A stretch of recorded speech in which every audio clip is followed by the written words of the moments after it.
اعوذ باللہ من الشیطان اللعین الرجیم بسم اللہ الرحمن الرحیم۔ کتاب گلشن احباب در کیفیت سیر و سلوک اولی الالباب آیت اللہ علامہ سید محمد صادق حسینی طہرانی کی کتاب۔ سالکان طریق اللہ کے لیے جو اللہ کی طرف سفر کر رہے ہیں، اللہ سے ملاقات جن کا مقصد اور ہدف ہے، وہ اللہ کی طرف سفر کرنے والے مسافر جنہیں اس سفر میں رہنمائی کی ضرورت ہے، تو ایسے ہی طالبان سبل سلام کے لیے آیت اللہ طہرانی اپنے اساتید سے جو انہوں نے سیکھا اسے یہاں نقل کر رہے ہیں، بیان کر رہے ہیں، تاکہ وہ مومنین جو اشتیاق رکھتے ہیں اللہ کی طرف سفر کرنے کے لیے اور اللہ سے ملاقات کے مشتاق ہیں، جد و جہد کر رہے ہیں، کوشش کرتے ہیں، محنت کرتے ہیں، وہ اس سفر میں ایسی معلومات کو جان کر علم کے ساتھ اس سفر میں داخل ہوں اور اللہ کی طرف قدم بڑھانے میں کامیابی حاصل کریں۔ بیان ہوا کہ یہ دروس جو علامہ طہرانی بیان کر رہے تھے ماہ ذی قعد اور ماہ ذی الحج کے استقبال کے ایام میں، لہذا مناسبت کے پیش نظر آیت اللہ طہرانی نے ماہ ذی قعد کے متعلق بھی بیان کیا مختصر انداز میں، ماہ ذی الحج سے متعلق بھی مختصر انداز میں انہوں نے بیان کیا۔ ہم کوشش کر رہے ہیں کہ تھوڑا نسبتاً تفصیل سے ان مطالب کو بیان کریں، اور وہ مؤمنین، وہ مخاطبین جو ہمارے درس سنتے ہیں اور وہ چاہتے ہیں کہ ان مہینوں کی عظمتوں سے، برکتوں سے فیض یاب ہوں، تو وہ ان معارف کو سنیں اور ان پر عمل کریں۔ خداوند متعال انشاءاللہ ہم سب کو یہ توفیق عطا فرمائے کہ ان عظیم مہینوں کی عظمت کی پاسداری کریں اور ان کا خیال رکھیں۔ بیان ہوا کہ یہ وہ مہینے ہیں کہ جو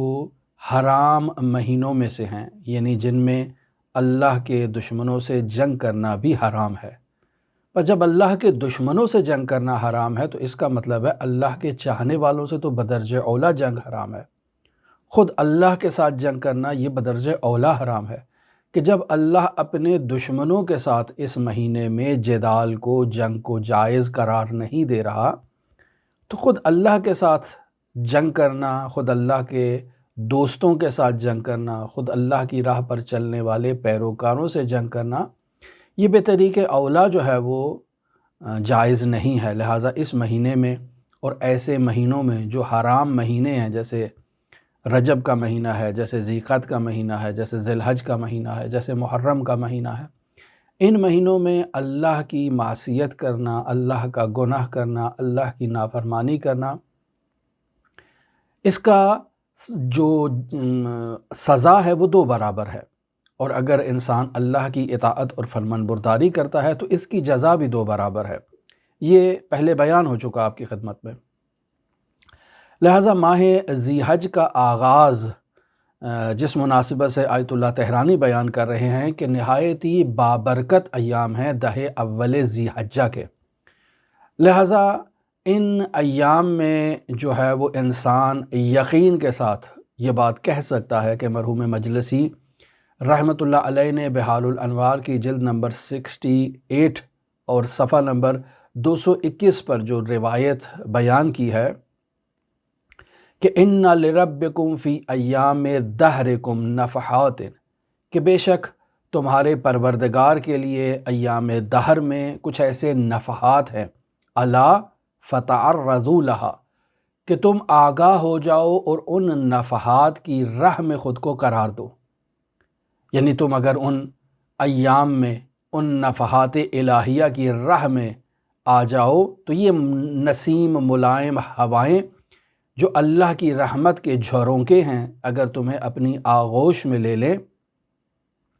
تو یقیناً تم سعادت عظمیٰ کے درجے پر فائز ہو جاؤ گے۔ الا فتعرضوا لها، یعنی ان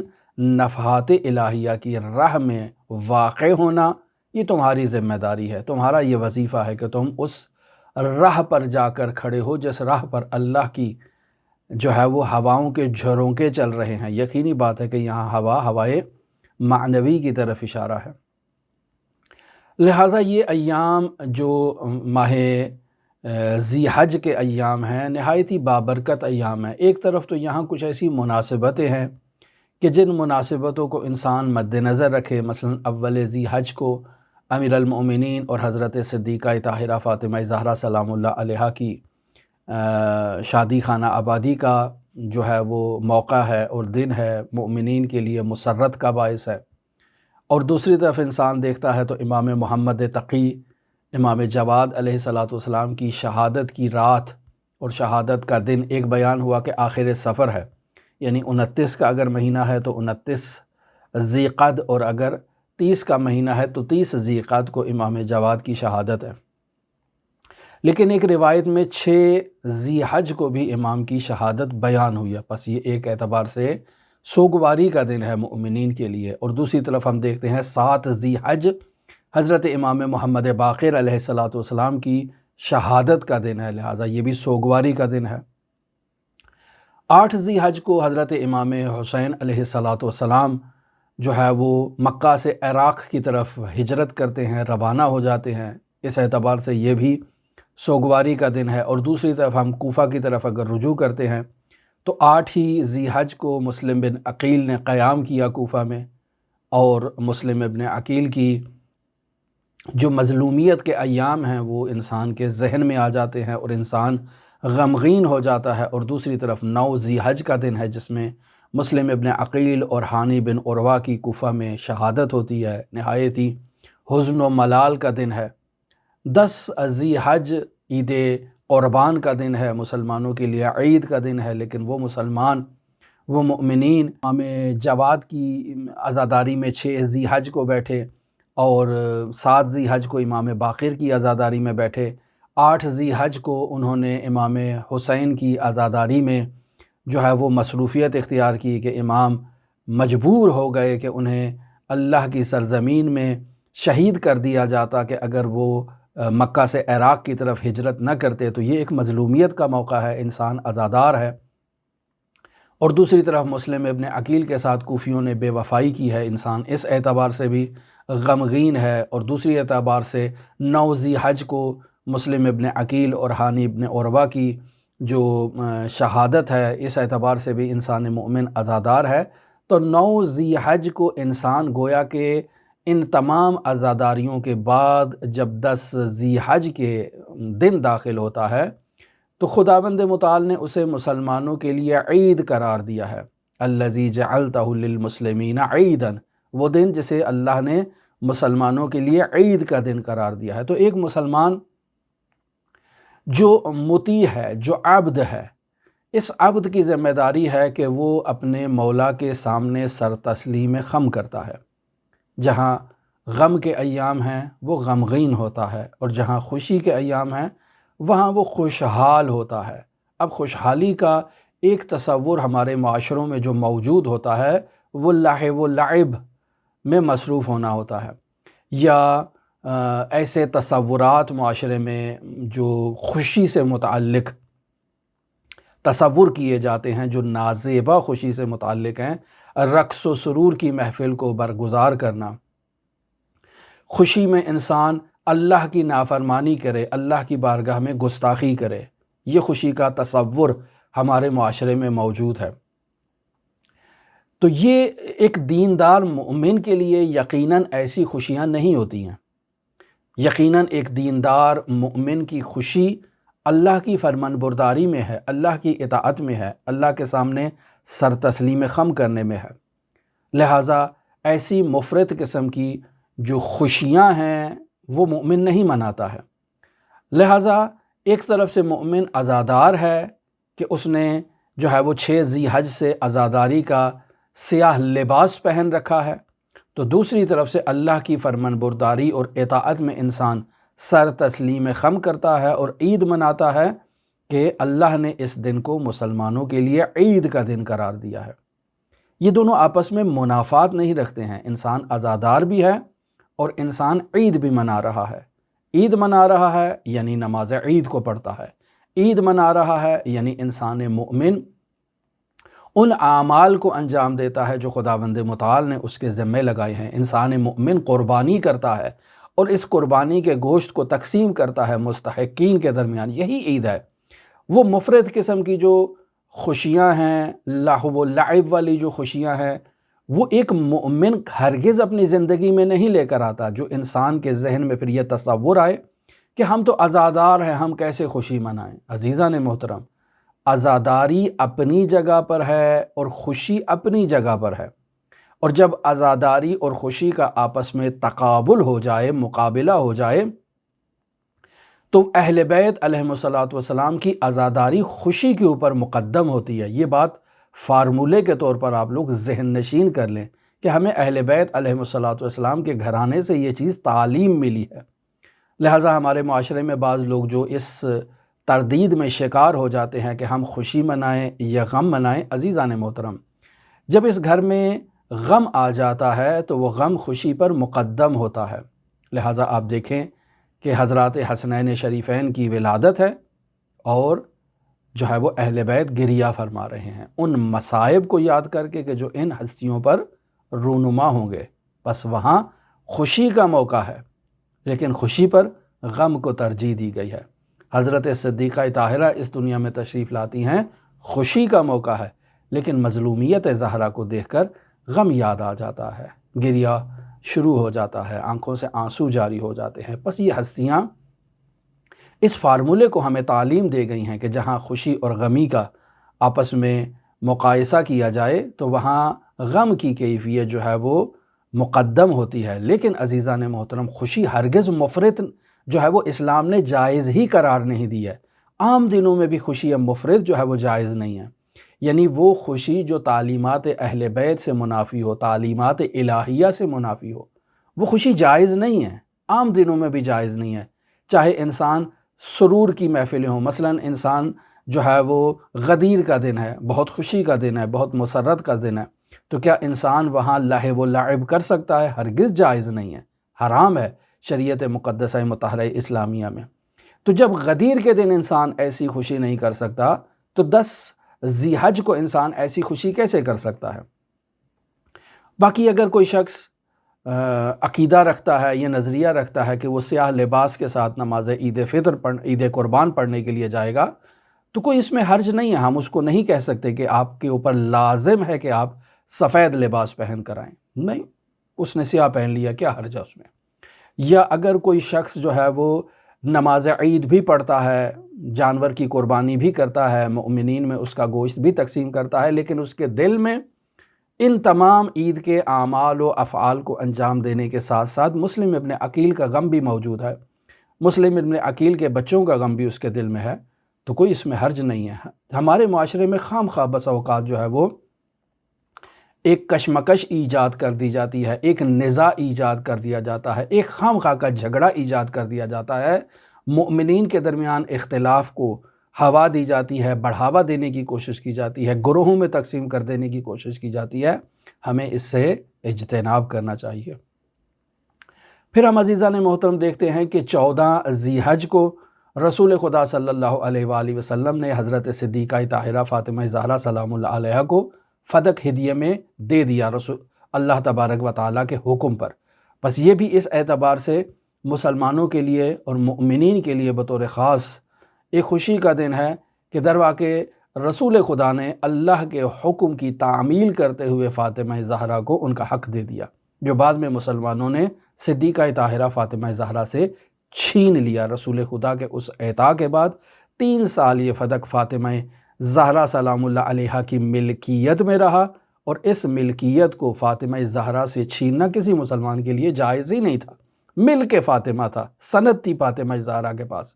یہ میراث کا حصہ ہی نہیں تھا۔ یہ خام خواہ ایک جھگڑا بنا دیا گیا معاشرے میں کہ میراث پیغمبر سے فاطمہ محروم ہے، فاطمہ کو میراث پیغمبر سے محروم کیا گیا۔ نہیں عزیزان محترم، وہ میراث کا حصہ ہی نہیں تھا،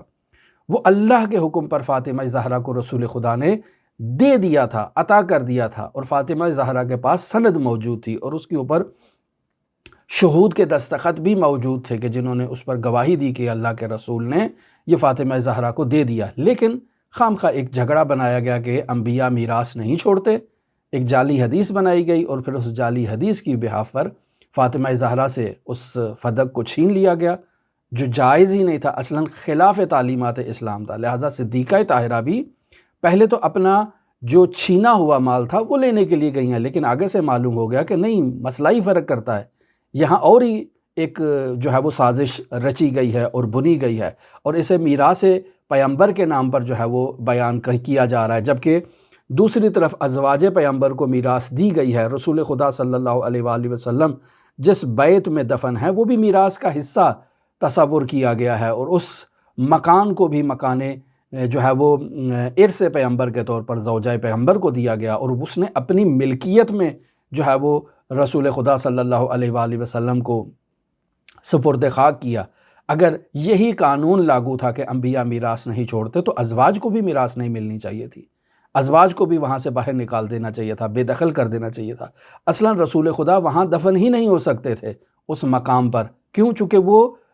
مسلمانوں کی پراپرٹی ہے، وہ مسلمانوں کی ملکیت ہے، ان اموال کو فروخت کر کے اس کا جو کچھ بھی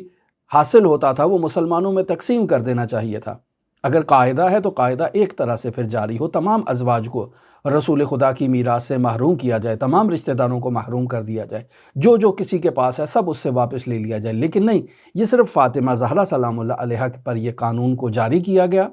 کہ انبیاء میراث نہیں چھوڑتے، جبکہ یہ قانون اور یہ فارمولہ جو بنایا گیا صریح قرآن مجید کے خلاف ہے، قرآن مجید کی آیات کی نفی کرتا ہے۔ لہٰذا یہ ایک الگ موضوع ہے، فدق پر کبھی گفتگو ہو تو ان موضوعات کو وہاں زیر بحث لایا جا سکتا ہے۔ 18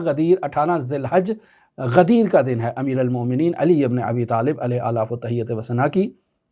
خلافت و ولایت کا اعلان کیا ہے رسول خدا صلی اللہ علیہ وآلہ وسلم نے، لہٰذا وہ دین اپنی جگہ پر ایک بہت ہی اہمیت کا حامل ہے، بہت مقام ہے، بہت فضیلت ہے اس غدیر کے دن کی۔ اور پھر ہم دیکھتے ہیں 22 ذی الحج حضرت میثم تمار علیہ السلام کی شہادت کا دن ہے، اور یہ بھی مؤمنین کے لیے ایک حزن کا دن ہے، غم کا دن ہے کہ امیر المومنین کے ایک ایسے سچے وفادار صحابی کہ جو اپنی آخری سانس تک امیر المومنین کے ساتھ وفا کرتے رہے، امیر المومنین کے ساتھ اپنی وفاداری میں انہوں نے اپنے خون کا آخری قطرہ بھی امیر المومنین کی محبت پر نچھاور کر دیا۔ تو ایک طرف سے مومنین کے لیے یہ درس ہے کہ مومنین اس سے سبق سیکھے کہ میثم تمار جیسی وفا، میثم تمار جیسی جو ہے وہ ایمان، اور میثم تمار جیسا جو ایک جذبہ ہے وہ ہر مومن کے اندر جو ہے وہ موجود ہونا چاہیے اہل بیت علیہ السلام سے متعلق۔ اور یہ ایام در واقع ہمیں انہی باتوں کی جو ہے وہ درس دیتے ہیں، انہی باتوں کی طرف متوجہ کرواتے ہیں۔ پھر ہم دیکھتے ہیں 24 ذی حج کا دن ہے، اور نجران کے مسیحیوں کے اوپر جو ہے وہ اسلام کی فتح ہوئی ہے اصحاب کسا کے توسط سے، اور مباہلے کا دن ہے، ایک بابرکت دن ہے، نہایت ہی عظیم دن ہے۔ اور ایک طرف مسلمان مومن شیعیان حیدر کرار اہل بیت علیہ السلام اور پنجتن پاک کی جو محبت میں اس مباہلے کی عید مناتے ہیں، دوسری طرف اعمال کو بھی انجام دیتے ہیں۔ اور 24 ذی حج کو امیر المؤمنین علی ابن ابی طالب علیہ آلاف و تحیت و ثنا نے وہ زکوٰۃ دی حالت رقوع میں۔ یہ تمام ایام اور تمام مناسبتیں جو عمدہ بہت ہی اہم مناسبتیں آپ کی خدمت میں ہم نے بیان کی جو اس ماہ ذی حج سے تعلق رکھتی ہیں، تو اگر ہم اعمال کی طرف آئیں تو یہ مناسبتیں اپنی جگہ پر بہت پیغامات کی حامل مناسبتیں ہیں۔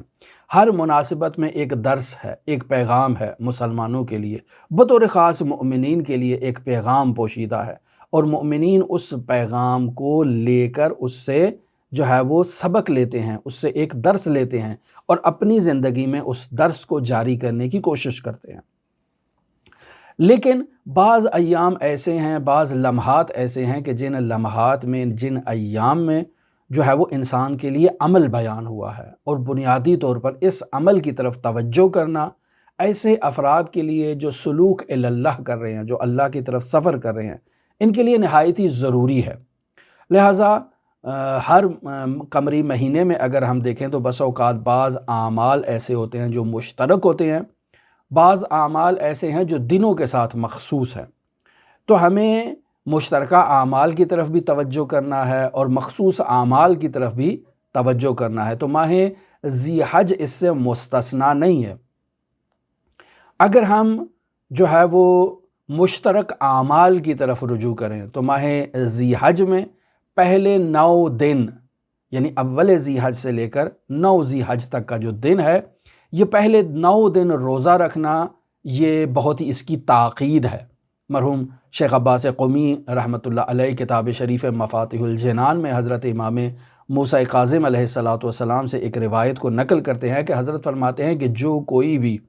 ذی حج کے ان 9 دن میں روزہ رکھے گا تو اللہ اسے تمام عمر روزہ رکھنے کا ثواب عطا کرے گا۔ یعنی میں نے صرف 9 دن روزے رکھے ہیں، لیکن اللہ کے نزدیک یہ 9 دن صرف روزہ دار نہیں رہا ہوں، بلکہ تمام عمر جتنی بھی میری ہے میں اللہ کی بارگاہ میں اس عمر میں روزے دار رہا ہوں۔ اب بس اوقات انسان اس کو ایسے بھی ترجمہ کر سکتا ہے اور تشریح کر سکتا ہے کہ اس سے مراد یہ ہے کہ سال میں ایک دفعہ جو ہے وہ رمضان المبارک آتا ہے، تو شاید اس سے مراد یہ ہو کہ اگر ایک انسان کی 60 سال زندگی ہے تو گویا کہ 60 مہینے اس نے روزے رکھے ہیں، شاید یہ اس کا ایک مراد ہو۔ یا نہیں، اگر میری 60 سال زندگی ہے تو ہر سال میں اگر میرے پاس 365 دن ہیں تو اس کو تقسیم کر لیا جائے 60 کے ساتھ، تو جتنے دن بھی ہیں وہ تمام گویا کہ میرے تمام عمر روزہ داری میں گزرے ہوں، اس سے شاید ایک یہ مراد ہو۔ اور دونوں مرادیں بھی جو وہ قابل اہمیت ہیں، قابل تدبر ہیں، قابل غور ہیں۔ لہٰذا امام فرماتے ہیں کہ جو 9 دن روزہ رکھتا ہے گویا کہ اس نے تمام عمر روزہ رکھا، تو انسان اسے اس معنی میں لیتے ہوئے تاکیداً انسان جو ہے وہ 9 دن روزہ رکھے۔ اب صرف 9 دن ہی کیوں کہا؟ چونکہ 10ویں دن عید کا دن ہے اور عید کے دن روزہ رکھنا حرام ہے۔ عید کون سی؟ 2 عیدیں جو اسلام میں بیان کی گئی ہیں، عید فطر اور عید قربان۔ یہ 2 دن ایسے ہیں جو سال بھر کے 365 دنوں میں جن دنوں میں روزہ رکھنا جائز نہیں ہے، حرام ہے، وہ یہ 2 دن ہیں۔ باقی 10 محرم کے دن روزہ رکھنا جو ہے وہ چونکہ اسلام کے دشمن حضرت سید الشہداء علیہ آلاف و تحیت و ثنا کی شہادت پر خوشحالی منا رہے تھے، اور انہوں نے اس دن کے روزے کو عید کے طور پر، خوشی کے طور پر جو ہے وہ رکھا، لہٰذا اس دن صرف فاقہ ہے، روزہ جو ہے وہ حرام نہیں ہے، لیکن روزہ نہ رکھنے کی جو ہے وہ ترغیب دلائی گئی ہے تاکہ ان کی جو اس عمل ہے اس کی مخالفت کی جا سکے۔ بس اس اعتبار سے دیکھیں کہ سال میں صرف ہمارے پاس 2 دن روزہ رکھنا جائز نہیں ہے، ایک عید الفطر ہے اور ایک عید قربان ہے۔ بس اس اعتبار سے یہ کہا گیا ہے کہ پورا عشرہ روزے نہیں رکھنا، یعنی پورے 10 دن روزہ نہیں رکھنا ہے، بلکہ 9 دن روزہ رکھنا ہے۔ اب یہ ایک طرف۔ دوسری طرف ہم دیکھتے ہیں کہ ذی حج کے پہلے عشرے میں ایک نماز ہے جس کو تمام کتابوں میں درج کیا گیا ہے، دعاؤں کی کتابیں ہیں، مثلا آپ اقبال الاعمال سے شروع کریں اور اس کے بعد جتنی بھی دعاؤں کی کتابیں ہیں مفاتیح الجنان تک، سب میں یہ چیز ذکر ہے کہ امام جعفر صادق علیہ السلام جو ہے وہ نقل کرتے ہیں کہ میرے بابا امام محمد باقر علیہ السلام نے مجھے یہ کہا کہ ذی حج کے پہلے عشرے میں مغرب اور عشاء کی نماز کے درمیان اس نماز کو پڑھا جائے، اور اس پر امام محمد باقر تاکید کیا کرتے تھے کہ اس نماز کو ترک نہ کیا جائے، نماز اول ذی حجہ۔ مرحوم علامہ حسینیہ طہرانی بھی اس بات کی تاکید کرتے تھے اپنے ان شاگردوں کو جو اللہ کی طرف سفر کر رہے ہیں، سلوک اللہ کے مسافر ہیں، انہیں تاکید کیا کرتے تھے کہ وہ ذی حج کے اس عشرے میں جو نماز ہے اس نماز سے غفلت نہیں کریں۔ لہٰذا سید ابن طاؤس اقبال الاعمال جلد نمبر 2 ہے، صفحہ نمبر 35 اور صفحہ نمبر 36 پر اس نماز کو تحریر کرتے ہیں کہ اگر کوئی شخص ماہ ذی حجہ کے پہلے عشرے میں مغرب اور عشاء کی نماز کے دوران 2 رکعت اگر وہ نماز پڑھتا ہے، اور اس نماز کی کیفیت یہ ہوگی کہ وہ جو ہے وہ البتہ اس کی فضیلت کیا ہے کہ جو اس نماز کو پڑھتا ہے تو مرحوم ابن طاؤس کہتے ہیں کہ اسے تمام ان حاجیوں کا جو مکہ کی سرزمین پر موجود ہیں اور اعمال حج انجام دے رہے ہیں، اسے ان حاجیوں کے ان اعمال کا صلہ اور اجر اسے بھی عطا کیا جائے گا۔ یعنی جو اللہ نے ان تمام حاجیوں کو ثواب عطا کرنا ہے، وہ ثواب اس نمازی کو بھی عطا ہوگا کہ جو اس عشرے میں اس نماز کو باقاعدگی کے ساتھ، پابندی کے ساتھ پورا عشرہ نماز ادا کرتا ہے۔ تو اس نے 10 دن یہاں نماز پڑھی ہے، ان حاجیوں نے جو ہے وہ سفر کی تکالیف بھی برداشت کی ہیں، وہاں گئے ہیں، بیت اللہ کا طواف کیا ہے، اعمال اور مناسک حج انجام دیے ہیں، اور صرف ایک حاجی کا اجر اس کو نہیں مل رہا ہے بلکہ ان تمام کا جتنے افراد وہاں موجود ہیں اس کا اجر اس نمازی کو عطا کیا جائے گا، سید ابن طاؤس بیان کر رہے ہیں۔ بس کیا کرنا ہے؟ ہم نے یہ کرنا ہے کہ ہم نے سورہ الحمد کی تلاوت کرنا ہے، پہلی رکعت میں بھی اور دوسری رکعت میں بھی۔ یہ نماز کا طریقہ ایک ہے، حمد کی تلاوت کرنا ہے، اور تلاوت کرنے کے بعد ہم نے سورہ توحید، سورہ اخلاص، قل هو اللہ احد کی تلاوت کرنا ہے۔ اب حمد کی بھی تلاوت کر دی، سورہ اخلاص کی بھی تلاوت کر دی، تو اب اس کے بعد سورہ اعراف کی 142 نمبر آیت جو ہے وہ اس کی قرأت کرنا ہے۔ وہ آیت کون سی ہے؟ وَوَاعَدْنَا مُوسَىٰ ثَلَاثِينَ لَيْلَةً، یعنی ہم نے موسیٰ سے 30 راتوں کا وعدہ لیا، وَأَتْمَمْنَاهَا بِعَشْرٍ، اور پھر ہم نے اس 30 راتوں کو مزید 10 راتوں کے ساتھ اضافہ کر کے مکمل 40 دن جو ہے وہ کمپلیٹ کیے۔ فَتَمَّ مِيقَاتُ رَبِّهِ 40 لَيْلَةً، پس اس طرح سے موسیٰ کی اپنے پروردگار کی میقات گاہ میں ملاقات کے پورے 40 راتیں جو ہے وہ 40 لیلہ 40 راتیں مکمل ہو گئی۔ اور اس سفر پر جانے سے پہلے موسیٰ نے کیا کیا؟ وَقَالَ مُوسَىٰ لِأَخِيهِ هَارُونَ اخْلُفْنِي فِي قَوْمِي، موسیٰ نے اپنے بھائی ہارون کو بلایا اور بتایا کہ میں اللہ سے ملاقات کے لیے جا رہا ہوں، اللہ سے ملنے کے لیے جا رہا ہوں، تو ہارون تم میری قوم میں میری خلافت اختیار کرو۔ وَاصْلِحْ وَلَا تَتَّبِعْ سَبِيلَ الْمُفْسِدِينَ، اور اے ہارون تم اصلاح کرتے رہنا، ان پر تبلیغ کرتے رہنا، اور مفسدین کا راستہ اختیار نہ کرنا۔ یہ آیت جو ہے وہ اس سورہ الحمد کے بعد اور سورہ اخلاص کے بعد اس آیت کی تلاوت کی جائے۔ پہلی رکعت بھی اس انداز میں پڑھی، دوسری رکعت بھی اس انداز میں پڑھی، تشہد پڑھا، نماز کو کمپلیٹ کیا۔ اب عزیزان محترم یہاں پیغامات کچھ پوشیدہ ہیں۔ نماز کمپلیٹ ہو گئی، ہم نے نماز کو بیان کر دیا آپ کی خدمت میں۔ اب اس آیت سے متعلق کچھ پیغامات ہیں، میں ان پیغامات کو آپ کی خدمت میں بیان کرتا ہوں۔ مثلا پہلا پیغام کیا ہے؟ پہلا پیغام یہ ہے کہ حضرت موسیٰ کی اللہ سے ملاقات کا فلسفہ کیا تھا۔ تو اللہ نے حضرت موسیٰ کو 30 دن کے وعدے پر بلایا کہ آپ میرے پاس کوہ طور پر تشریف لائیں، اور کوہ طور پر آپ تشریف لائیں تو میں آپ کو آیات الہی جو ہے وہ آپ کو دیتا ہوں، یعنی آپ کو تورات دیتا ہوں۔ لہٰذا موسیٰ علیہ السلام اللہ سے ملاقات کرنے کے لیے کوہ طور پر تشریف لے گئے کہ وہاں اللہ نے مجھے تورات عطا کرنی ہے، آیات الہیہ عطا کرنی ہے۔ اب یہ ٹوٹل پیریڈ اور ٹوٹل وقت جو تھا وہ 30 راتوں کا ایک پلان تھا، جو شیڈول تھا، اور موسیٰ کی قوم کو بھی یہی پتہ تھا کہ حضرت موسیٰ 30 راتوں کے لیے جا رہے ہیں۔ لیکن جب وہاں گئے تو خداوند متعال نے مزید 10 راتوں کو اس میں اور اضافہ کیا تاکہ 40 راتیں مکمل ہو جائیں۔ اب پس موسیٰ کوہ طور پر جانے سے پہلے اپنے بھائی ہارون سے کہتے ہیں اخلفنی، میرے خلیفہ بن جاؤ، میرے جانشین بن جاؤ، اور اصلح یعنی میری قوم کی اصلاح کرو، ان کے اوپر تبلیغ کرتے رہنا، مفسدین کا راستہ اختیار نہ کرنا، یعنی ولا تتبع سبیل المفسدین، یعنی حضرت موسیٰ اپنے بعد جو 30 دن کی غیبت کے لیے جا رہے ہیں، 30 دن کے لیے اپنی قوم سے رخصت ہو رہے ہیں، تو اپنی قوم کی معاشرتی مینجمنٹ کے لیے، نظم و نسق کے لیے جو ہے وہ اپنا جانشین مقرر کر رہے ہیں۔ یہاں حضرت موسیٰ ہارون کی انفرادی اور شخصی اصلاح کا ذکر نہیں کر رہے ہیں کہ اے ہارون تم نے اپنی انفرادی طور پر اصلاح کرنی ہے، اپنی ذاتی طور پر اصلاح کرنی ہے، نہیں، حضرت موسیٰ ہارون کو اپنی قوم دے کر جا رہے ہیں کہ 40 دن تک تم نے اس قوم کے اوپر جو ہے وہ حکومت کرنا ہے، 40 دن تک اس قوم کی نظم و نسق کو سنبھالنا ہے۔ کیونکہ موسیٰ کو معلوم تھا کہ میری قوم کے اندر بعض ایسے سازشی عناصر موجود ہیں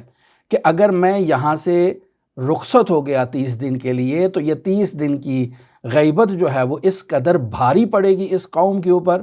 کہ یہ فاسد افراد جو ہیں وہ میری قوم کو تباہ و برباد کر دیں گے۔ لہٰذا ایک حاکم کا ہونا،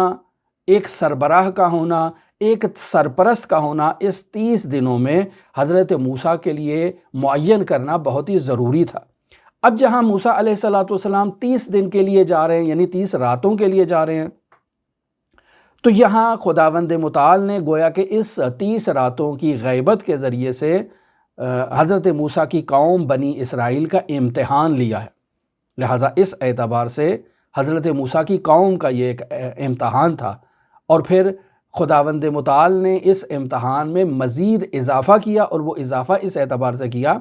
کہ خداوند متعال نے 10 دن اور بیچ میں اضافہ کر لیے تاکہ یہ قوم مزید آزمائش میں مبتلا ہو۔ اور دوسری طرف یہاں دن کا کلمہ استعمال نہیں ہوا، لیلہ کا کلمہ استعمال ہوا ہے، یعنی موسیٰ کو 30 راتوں کے لیے اللہ نے اپنے پاس بلایا اور پھر 10 راتیں اس میں مزید اضافہ کر دیں۔ بس ہمیں یہاں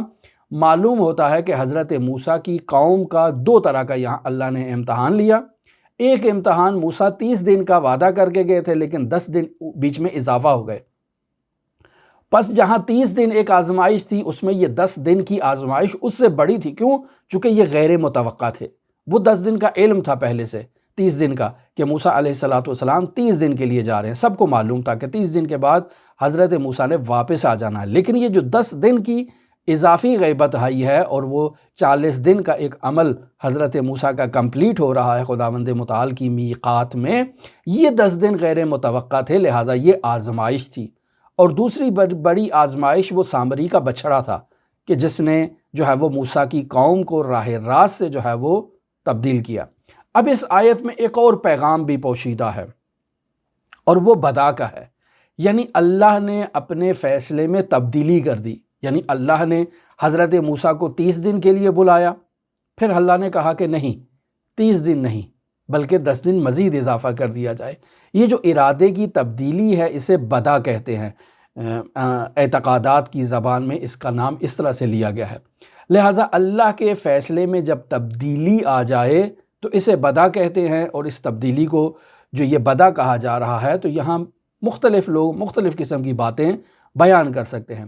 تو اللہ کو پہلے سے علم تھا، اور اس پہلے سے علم کے مطابق اللہ تبارک و تعالیٰ نے ایک پیش بینی اور ایک پلاننگ پہلے سے کر رکھی تھی، اور اس کے مطابق اللہ تبارک و تعالیٰ نے ظاہری حالات کے پیش نظر اس میں تبدیلی ایجاد کی۔ ایسا نہیں ہے کہ خداوند متعال کو اس بعد والے واقعے کا جو تبدیلی ایجاد ہونی ہے اس کا خدا کو علم نہ ہو۔ عین اسی طرح سے جیسے آپ ایک ڈاکٹر کے پاس جاتے ہیں، ڈاکٹر آپ کو کوئی دوائی تجویز کرتا ہے جو اس وقت آپ کی جسمانی کیفیت کے اوپر جو ہے وہ مفید ہوتی ہے، لیکن بعد میں جب ڈاکٹر دیکھتا ہے کہ اس دوائی کا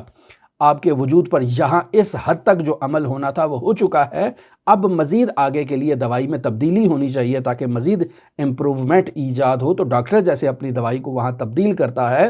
تو ایسے خداوند متعال نے بھی اپنا اس ارادے میں جو ہے وہ اس پلاننگ کو مد نظر رکھتے ہوئے تبدیلی ایجاد کی۔ ہاں البتہ ایک دفعہ یہ اس طرح سے اس کی تشریح کی جائے کہ ڈاکٹر دوائی دے رہا ہے، 30 دن تک اس نے دوائی دی ہے اور اس کو یہ سمجھ آئی ہے کہ اس کو مریض کو اس کا کوئی فائدہ نہیں ہوا ہے، بس جو مریض کے متعلق بیماری کے متعلق ڈاکٹر کی جو تشخیص تھی وہ غلط واقع ہوئی،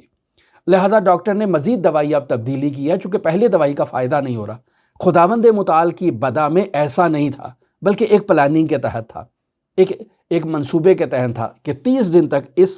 انداز میں اس روٹین کے مطابق جو ہے وہ اس پلان کو آگے لے کر چلنا ہے، اور مزید آگے کے جو 10 دن ہیں اس کی شرائط اور حالات فرق کرتے ہیں، وہ اس انداز میں آگے جائے گا۔ لہٰذا ایک ڈاکٹر اس انداز میں بھی پلان کو مرتب کر سکتا ہے کہ اس برہے کے لیے، اس مقطع زمانی کے لیے مریض کے لیے فلاں دوائی بہتر ہے، اور باقی آگے کے پیریڈ کے لیے جو ہے وہ اس دوائی میں جو ہے وہ مزید سدھار لانے کے لیے اس کی حالت کے لیے اب یہ دوائی تجویز کی جائے۔ اس کا ہرگز یہ مطلب نہیں کہ پہلے والی تجویز جو تھی وہ غلط تھی، نہیں، وہ اپنی جگہ درست تھی، اب کی شرائط اور حالات کے پیش نظر یہ جو تشخیص دی جا رہی ہے یہ زیادہ مفید ہے اور زیادہ بہتر ہے۔ لہٰذا دونوں فیصلے جو ہیں وہ خداوند متعال کے، اگر اس کو ڈاکٹر کی تجویز کو سمجھنے کے لیے خداوند متعال کی جو وہ بدا ہے اس کو سمجھنے کے لیے اس ڈاکٹر کی مثال جو دی جا رہی ہے یہ صرف تمثیل کے لیے ممکن ہے، بعض جہت میں یہ ہماری بات کو درست سمجھانے کے لیے مفید ہو، ممکن ہے بعض جہات سے مفید نہ بھی ہو، لیکن اس سے ایک بات سمجھ میں آ جاتی ہے کہ ایسے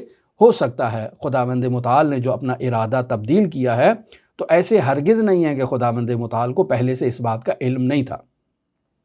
دوسری چیز جو اس گفتگو میں نہایتی اہمیت کی حامل ہے وہ اسلامی تعلیمات میں 40 کا ایک عدد ہے جسے چلہ کہا جائے، چونکہ حضرت موسیٰ علیہ السلام نے 40 دن اللہ کی بارگاہ میں اللہ سے میقات میں گزارے ہیں۔ فَتَمَّ مِیقَاتُ رَبِّهِ 40 لیلہ، پورے 40 دن اور 40 راتیں گویا کہ وہ وہاں پر اللہ کی ملاقات میں موسیٰ کو ہو گئے۔ تو یہاں اگر ہم اس 40 کے عدد کو دیکھیں تو ادیان الہیہ میں اور اسلامی روایات میں اور تعلیمات میں اس 40 کے عدد کے اندر جو ہے وہ ایک اسرار پوشیدہ ہے۔ ہم یہاں چلہ نشینی کی ترغیب کسی کو نہیں دلا رہے، لیکن حضرت موسیٰ علیہ السلام کو اللہ تبارک و تعالیٰ نے چلہ کروایا، جسے چلہ موسوی کے نام سے یاد کیا جاتا ہے، یعنی ذیقعد کے 30 دن مکمل ہو گئے اور اس 30 دنوں کے بعد خداوند متعال نے 10 دن مزید اضافہ ذی الحج کے بھی لیے، اور اس طرح سے یہ 40 راتیں اللہ نے موسیٰ کی اپنی بارگاہ میں، اپنی میقات میں، اپنے ملاقات میں خداوند متعال نے موسیٰ کا چلہ کروایا۔ بس یہ چلے کی ایک اہمیت ہے، ایک 40 راتوں کی ایک اہمیت ہے خداوند متعال کی بارگاہ میں، جو خدا نے اس 40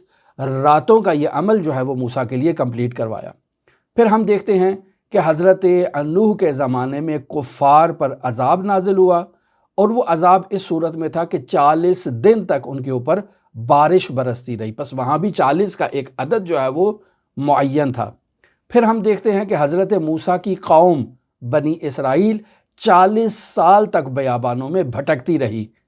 تو یہ ایک 40 کا عدد وہاں پر بھی اہمیت کا حامل ہے۔ پھر ہم دیکھتے ہیں کہ حضرت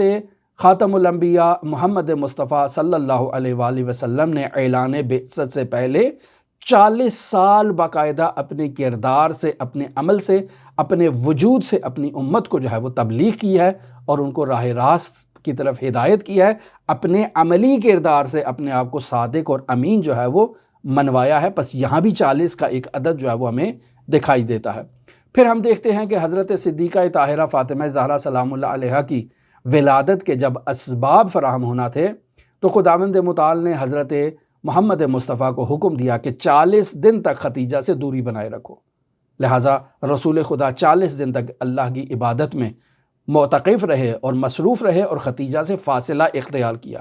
اور 40 دن کے بعد جب خداوند متعال نے اس جنتی پھل کو حضرت محمد مصطفیٰ کے لیے اطعام کروایا اور بھیجا تاکہ حضرت فاطمہ زہرا سلام اللہ علیہا کا نورانی وجود اس دنیا میں آ سکے، تو پھر خداوند متعال نے رسول خدا کو حکم دیا کہ جائیں، اب جو ہے وہ ختیجہ سلام اللہ علیہا کے پاس جائیں۔ پس رسول خدا نے اس مائدہ آسمانی کو، اس آسمانی تحفے کو وصول کرنے کے لیے جو ہے وہ 40 دن جو ہے وہ حضرت ختیجہ سے فاصلہ اختیار کیا۔ پس اس کا مطلب ہے کہ 40 دن وہاں پر بھی اہمیت رکھتا ہے۔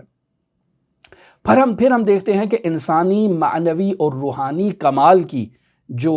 لمٹ ہے اس کی زندگی میں وہ 40 سال ہے، کہ ایک انسان 40 سال تک اگر کوشش کرے اپنی زندگی کے تو 40 سال میں وہ امپروومنٹ کر سکتا ہے اور کمال حاصل کر سکتا ہے، لیکن جب 40 سال اس کے مکمل ہو جاتے ہیں تو اب اس کے بعد اس کی جو ہے وہ امپروومنٹ جو ہے وہ دشوار ہو جاتی ہے۔ لہٰذا اسی سلسلے میں ملا صدرہ بھی بیان کرتے ہیں کہ انسان 40 سال تک بلوغ معنوی اور رشد باطنی تک مستحکم ہوتے ہوئے انسان جو ہے وہ 40 سال کا یہ وقت گزار دیتا ہے، اور 40 سال کے بعد جو ہے وہ یہ اس کے لیے نہایت ہی دشوار ہے۔ اور اگر ہم احادیث میں بھی دیکھیں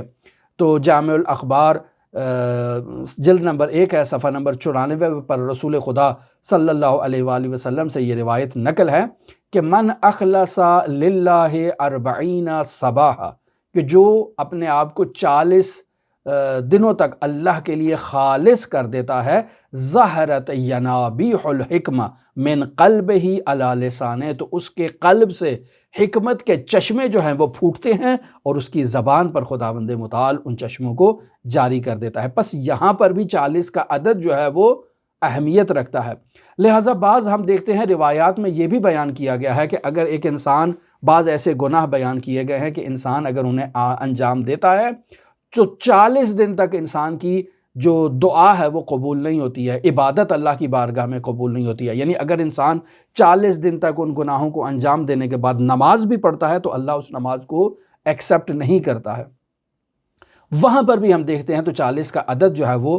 نہایت ہی اہمیت کا حامل ہے۔ پھر ہم دیکھتے ہیں کہ روایات میں آداب اسلامی میں بیان کیا گیا ہے کہ اگر کسی میت کی 40 مؤمنین گواہی دے دیتے ہیں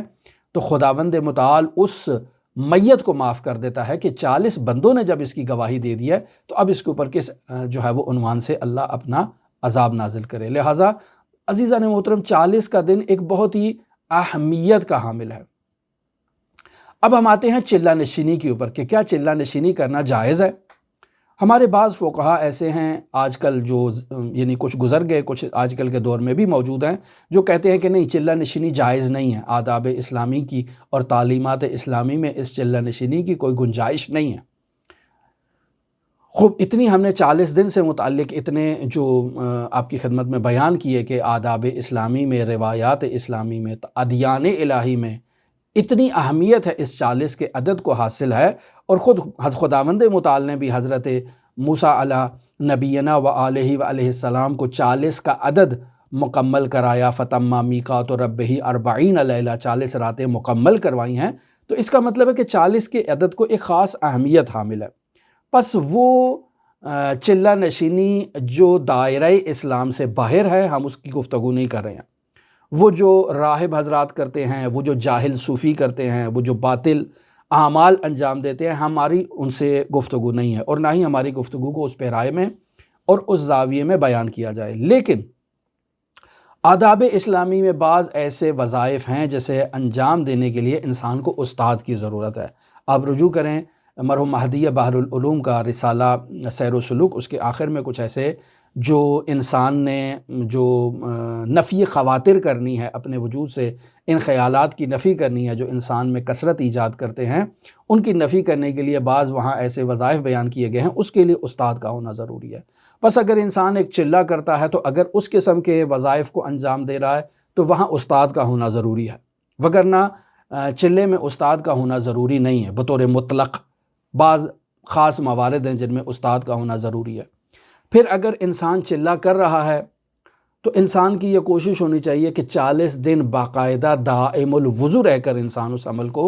انجام دے۔ مثلا انسان اگر 40 دن تک نماز تہجد کا عہد کرتا ہے اپنے وجود سے کہ میں 40 دن تک نماز تہجد پڑھوں گا، تو انسان کوشش کرے کہ ان 40 دنوں میں تمام اوقات باوضو رہے، یہ ایک اس کے لیے شرط اپنے لیے قرار دے۔ پھر اس چلے نشینی میں انسان 40 دن تک خاموش رہے، چونکہ انسان اگر اللہ کے لیے خود کو خالص کرنا چاہتا ہے تو 40 دن تک انسان اپنی زبان کو تالا لگائے، لغویات سے، بیہودگیات سے، غیر سنجیدہ گفتگو کرنے سے اپنی آپ کی حفاظت کرے۔ پھر 40 دن تک انسان کوشش کرے کہ روزہ رکھے،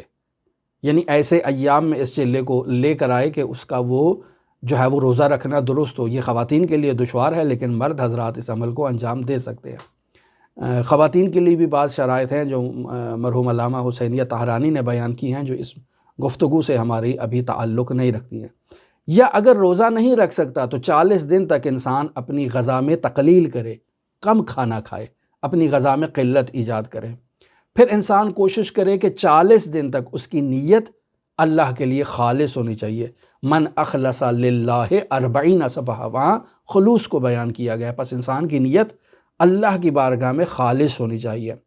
اور پھر اس 40 دن میں انسان کو دائم الذکر رہنا چاہیے، مسلسل اللہ کا ذکر اپنی زبان پر جاری رکھنا چاہیے۔ پھر اس 40 دنوں میں انسان کو اللہ سے غفلت نہیں کرنا ہے، انسان حضور قلب کے ساتھ اس 40 دن میں اللہ کی بارگاہ میں پیش ہو،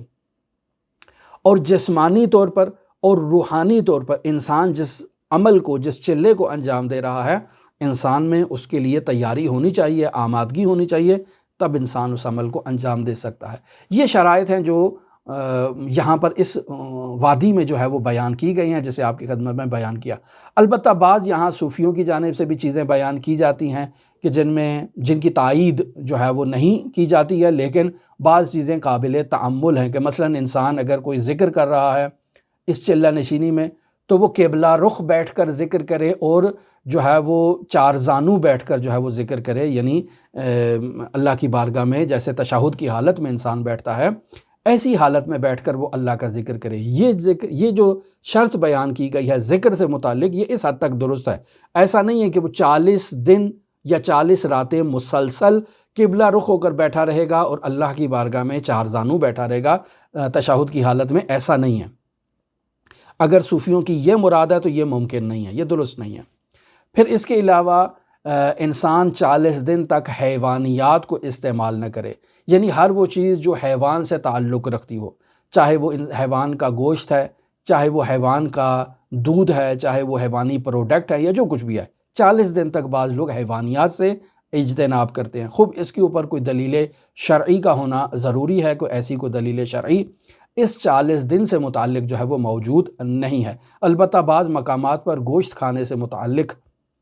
انسان کو منع کیا گیا ہے، لیکن 40 دن تک انسان حلال الہی کو خود پر حرام کر دے، اس کے لیے دلیل کا ہونا ضروری ہے، اور ایسی کوئی دلیل موجود نہیں ہے۔ یا مثلا کہا جاتا ہے کہ 40 راتیں انسان بیدار رہ کر اللہ کی عبادت کرے۔ خوب یہ بھی کوئی ضروری نہیں ہے، انسان جو ہے وہ کچھ وقت بیدار رہے، کچھ وقت سو جائے، تہجد کے مصداق بنے کہ وقتاً فوقتاً رات کو اٹھ کر اللہ کی عبادت کرے، دن کو بھی اسی طرح سے اللہ کی عبادت کرے، لیکن مکمل 40 دن یا 40 راتیں بیدار رہنا یہ کوئی ضروری نہیں ہے۔ یا مثلا کہا جاتا ہے کہ جب انسان اپنی چلہ گاہ سے باہر نکلتا ہے کسی مشکل کی وجہ سے، تو انسان اپنے سر کو ڈھانپ کر باہر نکلے۔ یہ ظاہراً اس وجہ سے کہا گیا ہوگا کہ شاید لوگ اس کو مشاہدہ نہ کریں، یعنی وہ ابنائے دنیا سے رابطے میں نہ آئے، شاید اس وجہ سے کہا گیا ہو، لیکن اس کے لیے بھی دلیل کا ہونا ضروری ہے۔ یا مثلا کہا گیا ہے کہ 40 دن تک وہ ٹیک نہ لگائے، خوب اس کے لیے بھی دلیل کا ہونا ضروری ہے۔ یا 40 دن تک اپنی آنکھوں کو بند رکھ کے وہ چلا کرے۔ یہ سب وہ چیزیں ہیں کہ جو آداب اسلامی میں بیان نہیں ہوئی ہیں، اور ان کو انسان اگر اپنانا چاہتا ہے تو اس کے لیے دلیل شرعی کا ہونا ضروری ہے، اور معقول بھی نہیں ہے کہ انسان ان چیزوں کو اس انداز میں اپنی زندگی میں لے کر آئے۔ دوسرا اہم نقطہ، جو آخری نقطہ میں آپ کی خدمت میں بیان کروں، وہ حضرت موسیٰ کی میقات سے متعلق، اس آیت سے متعلق ہم اس بات کی طرف متوجہ ہیں کہ حضرت موسیٰ صرف 30 دن کے لیے اور 30 راتوں کے لیے اللہ سے ملاقات کے لیے جا رہے تھے میقات الہی میں، اور موسیٰ نے اس 30 راتوں کے لیے اپنی قوم کو جانشین کے بغیر جو ہے وہ نہیں چھوڑا۔ اور موسیٰ سمجھتے تھے کہ اگر میری قوم میں ایسے ناصالح افراد موجود ہیں کہ اگر میں 40 دن یا 40 رات اپنی قوم سے دور ہو جاؤں تو یہ لوگ میری قوم کو گمراہ کر دیں گے، راہ راست سے راہ بدر کریں گے، تو وہاں جانشین کا ہونا ضروری ہے جو حکومتی وظائف کو انجام دے اور موسیٰ کی جانشینی کے منصب پر بیٹھے۔ بس موسیٰ 40 دن کے لیے رخصت ہو رہے ہیں، اور امت کو اور قوم کو جانشین کے جو ہے وہ بغیر رہا نہیں کر رہے، تو محمد مصطفیٰ جو اس دنیا سے رخصت ہو رہے ہیں، وہ محمد جو خاتم الانبیاء ہیں، وہ جب امت سے رخصت ہو رہے ہیں تو کیسے امت کو بے لگام چھوڑ سکتے ہیں، بغیر جانشین کے چھوڑ سکتے ہیں؟ ایسا ممکن ہی نہیں ہے۔ لہٰذا یہاں حدیث منزلت کا مقام آتا ہے، جو اس مدعا پر دلیل ہے کہ رسول خدا صلی اللہ علیہ وآلہ وسلم نے بھی عین اسی طرح سے جیسے حضرت موسیٰ نے 30 دن کے لیے اپنا جانشین مقرر کیا، رسول خدا نے بھی اپنے بعد اپنے جانشین کو مقرر کیا اور اعلان کر دیا۔ حدیث متواتر ہے حدیث منزلت کے عنوان سے کہ یا علی انت منی